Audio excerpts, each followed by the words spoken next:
La sede actual del Museo Nacional de Antropología fue inaugurada el 17 de septiembre de 1964, con la misión de preservar, investigar, exhibir y difundir las colecciones arqueológicas y etnográficas más importantes de México. Hoy en De Todo queremos festejar y reconocer su vigencia y su valor al ser uno de los referentes más importantes de la cultura mexicana en el mundo entero. Yo soy Alexia, comenzamos.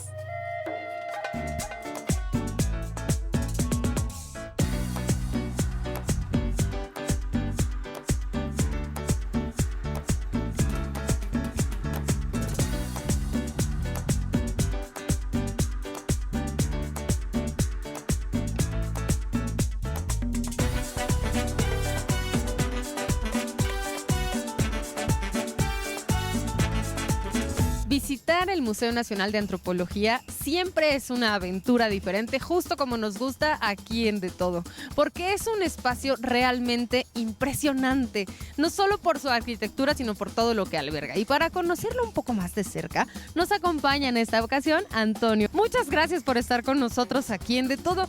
Cuéntanos qué cambios significativos ha tenido el museo en estos 60 años de vida. Bueno, hay varios. Pero yo creo que la más significativa, la transformación más significativa de este museo ha consistido en que ha alcanzado un espacio en nuestra vida pública. Al principio era un museo al que por su novedad, por su prestancia, los visitantes no se acercaban. Ahora, 60 años después, este museo es parte fundamental de la vida pública de esta ciudad y es una parte fundamental de la experiencia de las manifestaciones culturales de nuestro país. El Museo Nacional de Antropología siempre está entre los primeros 10 o entre los primeros 20 museos más relevantes del mundo. ¿De qué depende? De lo que mida cada uno de los que asigna el lugar. En la actualidad hasta los visitantes ahora tienen voz en estas ubicaciones. Bueno, uno de los motivos por los cuales está ahí es porque un 95%, si no es que un poco más de porcentaje de los objetos que exhibe el Museo Nacional de Antropología son auténticos, no son réplicas. Otro de los factores muy importantes en esto tiene que ver con el número de visitantes que recibe el museo anualmente. Antes de pandemia, en el 2019, llegamos a 3.100 millones de visitantes. En el propio año de la pandemia, durante los meses que estuvo abierto el museo, enero, febrero y marzo, la mitad de marzo, habíamos recibido 900,000 visitantes. Después de pandemia, en todos los museos y en todos los espacios públicos del mundo bajó la afluencia. Y ahora este museo está viviendo un repunte, igual que otros espacios semejantes. Y hasta mediados de este año llevábamos 1.800.000 visitantes, lo cual permite anticipar muy buenas noticias para el final del 2024, para los 60 años del museo. Y como dato interesante, este museo es el más visitado de México. Antonio, dinos cómo está organizado el museo, cuántas salas tiene. Mira, el museo tiene 2 plantas. En la planta baja están desplegadas las colecciones arqueológicas. Hay alrededor de unos 8,000 objetos arqueológicos. Y en el piso superior están las salas etnográficas. Estas salas etnográficas antes estaban repartidas en términos de grupos etnolingüísticos y de etnias. En la reestructuración que estamos ensayando ahora, van a quedar 5 grandes salas temáticas. Esas 5 salas temáticas son territorio, alimentación, identidad, fiestas y rituales y textiles.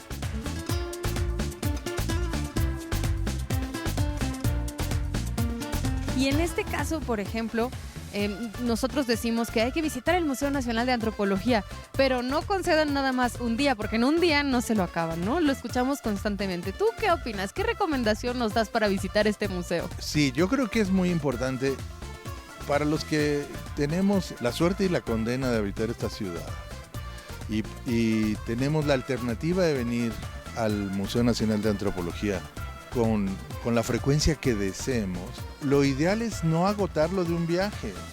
Yo lo que sugiero es visitar el museo una sala a la vez. Y luego gozar el espacio del museo. Tiene muchos espacios para disfrutar el hecho de dedicarle un tiempo a nuestro gozo estético, a nuestra educación, a ampliar nuestras preguntas sobre el pasado mexicano. Ahora mismo estamos en el jardín de la Sala Maya. Pocos visitantes se dan la oportunidad de recorrer el museo por sus jardines y se puede hacer. Déjame hago un comercial. Atrás de nosotros están las réplicas de los murales de Bonampak. Bonampak fue un espacio que se descubrió a finales de los 940.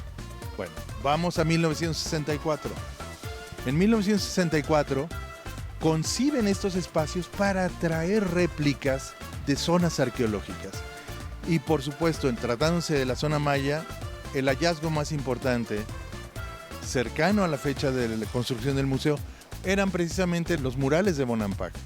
Los hizo la pintora Rina Lazo. La idea era acercar estos vestigios al visitante del museo. Si en el 2024 es complejo viajar a Bonampak, pues ¿cómo sería en 1964? Aún más complejo. Esa era la parte, el sentido de estos jardines. Bueno, es otro espacio a descubrir. Pero desde luego, mucho de lo más relevante de la visita está en el interior de la sala y quizá debiéramos visitar la Sala Maya. Sí, bueno, entonces vamos a visitar a continuación la Sala Maya. Muchísimas gracias, Antonio. De nada, con mucho gusto.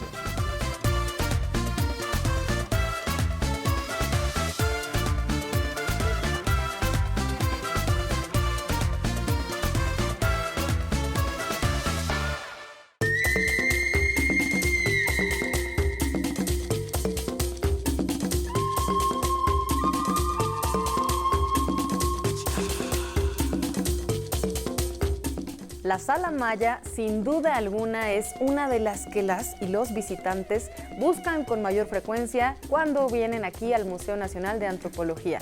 ¿Por qué? Bueno, porque se trata de una de las culturas más famosas en el mundo entero, pero también por las piezas que resguarda este museo. Y para conocerla nos acompaña Jacinta Cámara. ¿Cómo estás, Hola, Jacinta? ¿qué tal? Buenos días. Muchas gracias por estar con nosotros Al aquí en De contrario, Todo. bienvenidos. Yo creo que tendríamos que comenzar contextualizando un poquito al público sobre los mayas. ¿Quiénes son? ¿Quiénes eran los mayas? ¿Dónde habitaba esta cultura? El origen de la cultura maya se registra en el suroeste del territorio nacional con países de Centroamérica, que tenemos nuestro límite. Es una cultura multifacética, tenemos que pensar en infinidad de ciudades contemporáneas al mismo tiempo y la fechamos en números redondos del año 2000 hasta la conquista española. ¿Y qué nos puedes platicar sobre el legado que dejan los mayas a la humanidad? Bueno, como una de las culturas que conforman el área de Mesoamérica, que es lo que exhibimos en el museo, sí tienen logros impresionantes en cuanto a astronomía. Es la civilización que desarrolla una de las escrituras jeroglíficas más completas que hoy se sabe tiene fonética. Utilizan uno de los varios idiomas que los mayas hablaban para darle sonido a los glifos. Es una civilización que va a continuar después de la conquista tratando de defender su legado, su legitimación del poder, y hoy tenemos un número importante de descendientes de los mayas. Toda esta colección de objetos que vale la pena insistir muchísimo, el 99% de lo que exhibimos en el museo es original. Recurrimos a copias en momentos muy específicos y por razones muy claras. Pero todos estos objetos nos permiten entonces entender cuál ha sido la importancia y la riqueza de la producción cerámica, la producción escultórica de joyas, de piedras y minerales que aquí vamos a ver a lo largo del recorrido.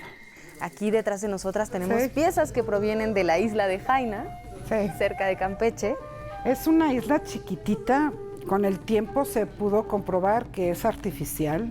Los mayas hicieron esta isla, está a la altura de la isla de Cozumel, que creo que toda la gente tiene más visualizado, y permitió tener un control comercial fuertísimo de toda esta línea comercial que sale de los Altos de Chiapas y sube entonces hasta la zona peninsular. La colección de las figuras de Jaina creo que es de lo más famoso del museo. Han sido infinitamente fotografiadas y representa, y la explicación en esta pirámide permite que el público vea claramente cuál es la organización social de ciudades mayas en la época de apogeo. Cómo se viste la clase social más baja, cuáles son los elementos que porta la clase social dirigente, y tienen rasgos particulares en el trabajo de barro que dicen arqueólogos que hay que esperar a que hablen, porque prácticamente estamos esperando eso. Estamos esperando que hablen todo lo que nos pueden decir las piezas. Exacto. Con visitar estas salas. Vamos a continuar. Con todo gusto.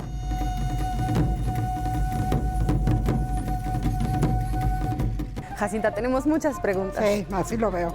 Se trata de un mural que, aunque parezca falso, es auténtico. ¿Qué hace aquí? ¿Cómo llegó? ¿Dónde lo encontraron? Esta es la reconstrucción de un mascarón. Los mascarones son estas decoraciones que ponen los mayas durante los años de apogeo, representando deidades, representando líderes que se vuelven antepasados y antepasados se vuelven deidades. Es un mascarón rescatado porque lo cortan, lo rasuran, lo rebanan con sierras eléctricas de la zona arqueológica del Muro de la Pared y tratan de venderlo al Museo Metropolitano de Nueva York en los años 60.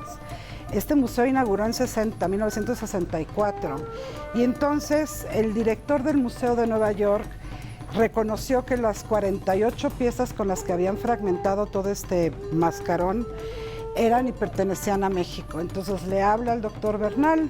Ignacio Bernal es el primer director que tiene este museo, y se va a Nueva York y hacen el arreglo y las piezas regresan a la Ciudad de México, a este museo. El sistema de restauración para unir los 48 bloques a los años 60 fue una técnica, pero ahora recientemente, un poquito antes de los años de la pandemia, tomó otro trabajo de restauración en el cual empezamos a ver colores nuevos, empezamos a ver tonalidades de rojos diferentes que los mayas utilizaban, y quien vio este mascarón en los 60, en 64 en el Museo 68, no va a ver lo mismo que vemos hoy en día. Las tonalidades de rojo, las líneas negras en los ojos de estas dos grandes representaciones de dioses viejos. Se está tratando de traducir los glifos que sostienen en sus manos, y no se aprecia entonces por esta nueva sistema de restauración la unión de estos 48 bloques. Hace 7 años yo no podría explicarle al público glifos que tiene el brazo de las deidades. Hoy estamos tratando de estudiar dentro de la antropología física si el personaje a la izquierda es hombre y el personaje aquí a la derecha es mujer, porque los rasgos físicos también pueden ser estudiados de manera mucho más profunda. O por ejemplo, los objetos que se encuentran también en los cenotes y que gracias a la arqueología subacuática podemos ver exhibidos también aquí en esta sala. Sí, si quieres pasamos a ver la vitrina de este lado. Vamos, acompáñenos.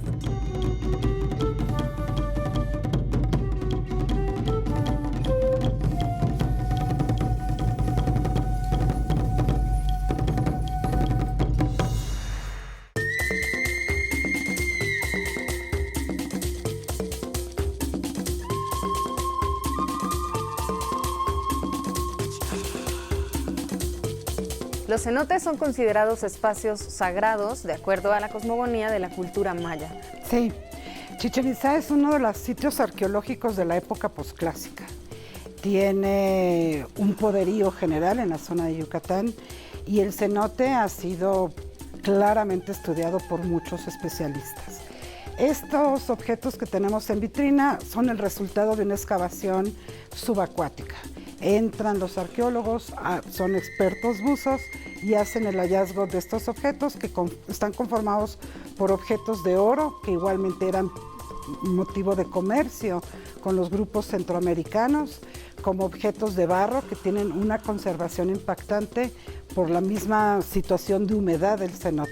El trabajo orfebre en Mesoamérica es muy tardío, se registra hacia los años 800, 900 después de Cristo, y nuestros grupos vecinos de Centroamérica y Sudamérica sí tienen conocimiento de trabajos de metales mucho más tempranos. Y el oro empieza a ser trabajado en Mesoamérica, sobre todo por grupos de Michoacán y Oaxaca. Y esto es lo poquito que encontramos en el mundo maya. Se fecha del sur, ¿no? En las zonas de las altas montañas de Centroamérica, las zonas del suroeste de Chiapas, y va desarrollándose la cultura hasta llegar a la zona peninsular. Así que sí hay mayas de muchos años, es una cultura ininterrumpida y de una extensión geográfica con una geografía muy diversa. Ahora, ¿qué les parece? Sí, esta es una de las partes que yo creo que las personas esperan con más entusiasmo, porque si hay algunas piezas famosas, sin duda alguna, se habla de la tumba de Pakal. Sí, sin duda. Entonces, acompáñennos a descender aquí en el museo para conocer qué hay con la tumba de Pakal, aquí en el Museo Nacional de Antropología. Y en una suerte de descender al inframundo es que se cavaban también las tumbas, se hacían estas infraestructuras impresionantes para depositar a los muertos. Y aquí en el museo, en la sala dedicada a la cultura maya, también descendemos para conocer, entre muchas otras piezas, el ajuar funerario de Pakal, que es una, yo creo que de las piezas más visitadas. Yo creo que es de lo más importante que tiene el museo. Lo resguardamos en esta parte que representa un poco el inframundo, y uno de los mejores logros museográficos fue poner la joyería sobre esta imitación del cuerpo de Pakal para que el público viera cómo creemos que lució este jade. ¿Cómo es que se exhibía antes de esta acertada museografía? Cuando inauguramos el museo, la joyería de Pakal se exhibía en una gran vitrina y todas las cuentas juntas. Y yo sí siento que el público no podía como disfrutar la riqueza de un pectoral que está conformado con 9 hilos que representan los 9 niveles de inframundo, un collar de 3 hilos que hace un poco la relación con esta división cosmogónica de nivel superior, medio e inferior. La máscara creo que tiene uno de los mejores logros de restauración, porque sí se siente y sí se sabe que es el retrato de Pakal. Esta tuvo que haber sido la imagen física de Pakal. Pakal muere en el 683 después de Cristo. Nadie sabe de esta tumba dentro de la pirámide hasta que el hallazgo lo logra Alberto Ruz, un arqueólogo que le dan de comisión trabajar en Palenque. Él toma esta pirámide para ser estudiada y toma 4 años para descubrir la escalera interna. Empieza en 1949, es sacar un montón de escombro, es quitar estalagmitas, estalactitas a lo largo de la escalera, y encuentra entonces lo que va a ser conocido como la primera tumba dentro de una pirámide. La riqueza del jade está en manos de la clase social dirigente. Es una piedra que se relaciona con la riqueza del maíz, que es el alimento base a las culturas mesoamericanas. Es una planta venerada en el mundo maya porque ellos tienen, y se registra en el siglo XVI, que ellos dan a conocer al conquistador que este es un grupo creado por los dioses con masa de maíz. Así que el maíz va a ser el elemento principal de la cultura. Y gran parte de esto lo podemos observar, por ejemplo, también en las deidades que ellos encarnaban, en las piedras que encarnaban, en los códices, en los murales, ¿no? Tenía que ver también como, por ejemplo, con pedir agua, con que el sol saliera cada día. Por ejemplo, aquí en la Ciudad de México es bastante conocido que cuando no tenemos agua, ¿a quién se la pedimos? A Tlaloc. A Tlaloc. Bueno, en los mayas, ¿quién creen que es esta deidad? Es Chac. Es el dios de la lluvia. Es el dios de la lluvia. Vamos a ver a Chac. Muy bien. Acompáñennos. Seguramente muchas personas, al igual que yo, han escuchado hablar de la deidad Chac, que está consagrada a la lluvia, pero también han escuchado Chacmol. Y a veces pensamos que se trata de lo mismo, pero ¿qué creen que me dice Jacinta? Que no, es algo completamente diferente. Y aquí, afortunadamente, en la sala dedicada a los mayas en el Museo Nacional de Antropología, podemos apreciar ambas piezas y tener muy claro qué es una y qué es la otra. Entonces vamos a comenzar con el Chacmol, que está aquí a nuestras espaldas. Es un nombre dado por el arqueólogo que lo descubre. Es un arqueólogo de apellido Le Plongeon, y encuentra este objeto, y este objeto a él le gusta ponerle Chacmol. Cuando se hace el estudio de esta escultura, se sabe que no es una deidad, es un personaje imaginario, porque nadie puede tener físicamente lograr esta posición, y se utiliza como un mensajero divino entre el nivel medio del cosmos y los niveles superiores. Todo lo que ofrendan a los dioses lo ponen sobre este plato que está sobre su vientre o un vientre. Muchas veces el chacmol presenta un vientre plano y él es el encargado de llevar esta ofrenda a donde están los dioses. No es el único chacmol, pero sí es el primero que se descubrió. Creo que hay más de 10, para no errar mucho. Están en los museos de Yucatán y no es exclusivo de la cultura maya. Se tiene la sospecha y la creencia que es también por influencia tolteca. Hay una relación de toltecas y mayas y hay un chacmol tolteca y hay un chacmol en la sala mexica y siempre son mensajeros divinos. Este es el uso que se le da. Y la representación de chac es también muy generalizada, es mucho más temprano. El chacmol es una escultura de lo que llamamos el posclásico, 900 después de Cristo, en cuanto que la representación del dios de la lluvia está en el preclásico, está en el clásico, está en el posclásico. Los chacmoles y el que van a ver en sala es un elemento arquitectónico, son como una especie de clavos que colocan sobre los muros de las paredes. Cuando hablamos de las culturas mesoamericanas, empiezan alrededor del año 2000 a.C., ¿no? Y es una de las deidades más antiguas registradas en Mesoamérica. En el altiplano central hay vasijas con la clara inicia lo que va a ser el rostro, porque todas estas deidades están humanizadas, tienen una cara, ¿no? Y entonces un mascarón es este trabajo que vimos de placeres, ese es el trabajo que ponen con rostros.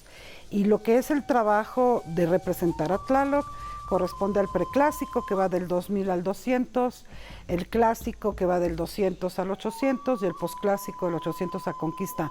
Aclaro que son números que yo manejo redondos, cada cultura y cada ciudad va a tener sus propias fechas, pero esto es más o menos para que el público se oriente en el tiempo. Y para que le den ganas al público que nos está viendo de visitar el museo, de dedicarle un tiempo especial a cada una de las salas y bueno, tenemos mucho que aprender y mucho con qué maravillarnos. Gracias, Jacinta. Al contrario, son bienvenidos cuando quieran. Abrimos de martes a domingo de 9 de la mañana a 6 de la tarde.